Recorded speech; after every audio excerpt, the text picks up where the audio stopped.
Assalamualaikum warahmatullahi wabarakatuh.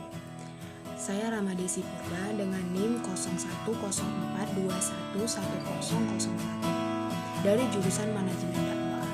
Di sini saya akan memaparkan materi tentang hadis, metode hadis maudu'i, prinsip-prinsip hadis, dan beberapa contoh hadis. Yang pertama adalah pengertian hadis. Secara harfiah, hadis itu berarti berbicara, perkataan, atau percakapan. Dalam terminologi Islam, istilah hadis berarti melaporkan, mencatat sebuah pernyataan dan tingkah laku dari Nabi Muhammad. Menurut istilah ulama ahli hadis yaitu apa yang diriwayatkan dari Nabi, baik berupa perkataan, perbuatan, ketetapannya, sifat jasmani atau sifat akhlak, perjalanan setelah diangkat sebagai Nabi, dan terkadang juga sebelumnya. Sehingga arti hadis di sini semakna dengan sunnah.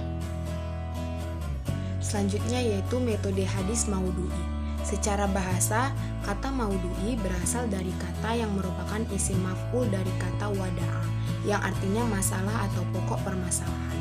Secara etimologi, kata maudu'i yang terdiri dari huruf yang berarti meletakkan sesuatu atau merendah-rendahkannya, sehingga kata maudu'i merupakan lawan kata dari al-raf'u atau mengangkat.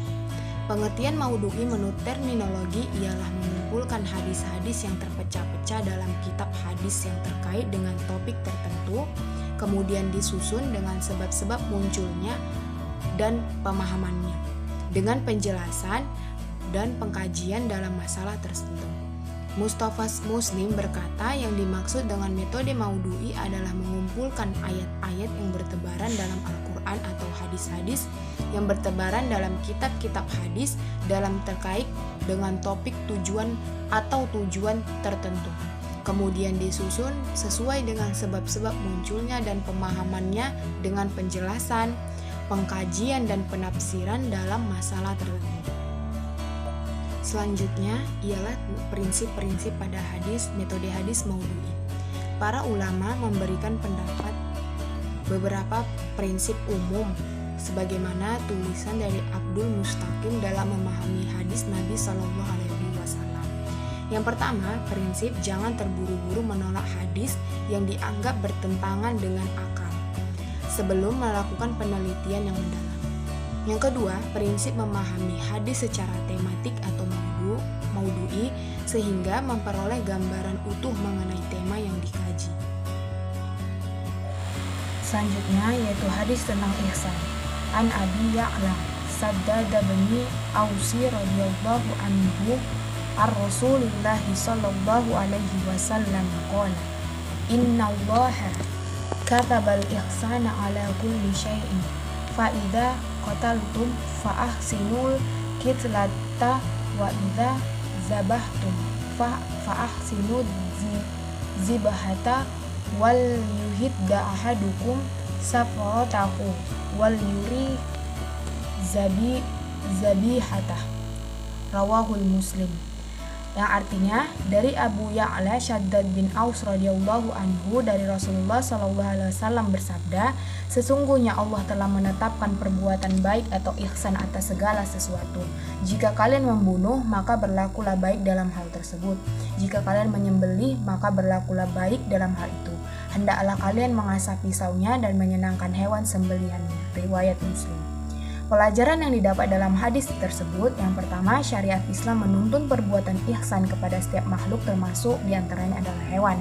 Tidak boleh menyiksa dan merusak tubuh sebagai sasaran dan tujuan, juga tidak boleh menyayat-nyayat orang yang dihukum kisos. Yang ketiga, termasuk ihsan juga berbuat baik terhadap hewan ternak dan belas kasih terhadapnya. Tidak boleh membebaninya di luar kemampuannya serta tidak menyiksanya saat menyembelihnya. Hadis tentang profesionalisme. An Aisyah radhiyallahu anha qalat qala Rasulullah sallallahu alaihi wasallam innallaha ta'ala yuhibbu idza amila ahadukum amalan ayyutkinah rawahul Bukhari rawahul Tabrani wa Baihaqi. Artinya dari Aisyah radhiyallahu anha, sesungguhnya Rasulullah sallallahu alaihi wasallam bersabda, Sesungguhnya Allah mencintai seseorang yang apabila bekerja, ia mengerjakannya secara profesional. Hadis riwayat Tabrani dan Baihaqi. Dalam hadis tersebut mengatakan bahwa Islam mendorong umatnya untuk bekerja dengan tekun dan melakukan segala sesuatu dengan baik. Islam menekankan umatnya untuk bertanggung jawab dan menghormati kewajiban-kewajiban mereka. Hadis tentang public relation.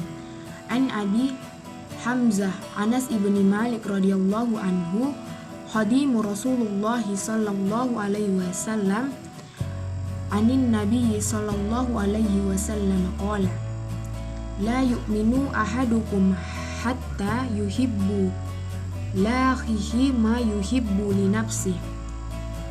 Artinya dari Abu Hamzah Anas bin Malik radhiyallahu anhu, pembantu Rasulullah sallallahu alaihi wasallam, dari Rasulullah sallallahu alaihi wasallam, beliau bersabda, tidak beriman salah seorang di antara kamu hingga ia mencintai saudaranya sebagaimana ia mencintai dirinya sendiri. Riwayat Bukhari dan Muslim. Hadis ini merupakan salah satu pokok di antara pokok-pokok agama Islam yang diwasiatkan Allah dalam Al-Quran. Jika hal itu dilakukan, maka akan terciptalah keharmonisan dan tertiblah keadaan. Mencintai saudara kita sebagaimana mencintai diri kita sendiri adalah tanda bukti iman yang sempurna, yakni saudara seiman tanpa menghususkan antara satu sama lain. Selanjutnya yaitu hadis tentang kewajiban berdakwah.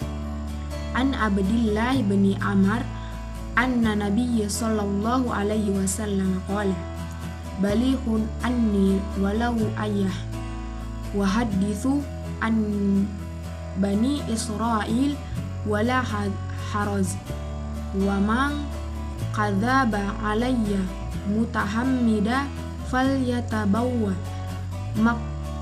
maq'adahu minnar.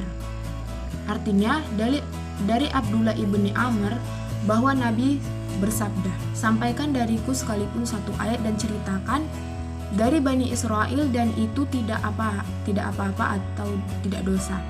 Dan barang siapa yang berdusta atas namaku dengan sengaja, maka bersiap-siaplah menempati tempat duduknya di neraka.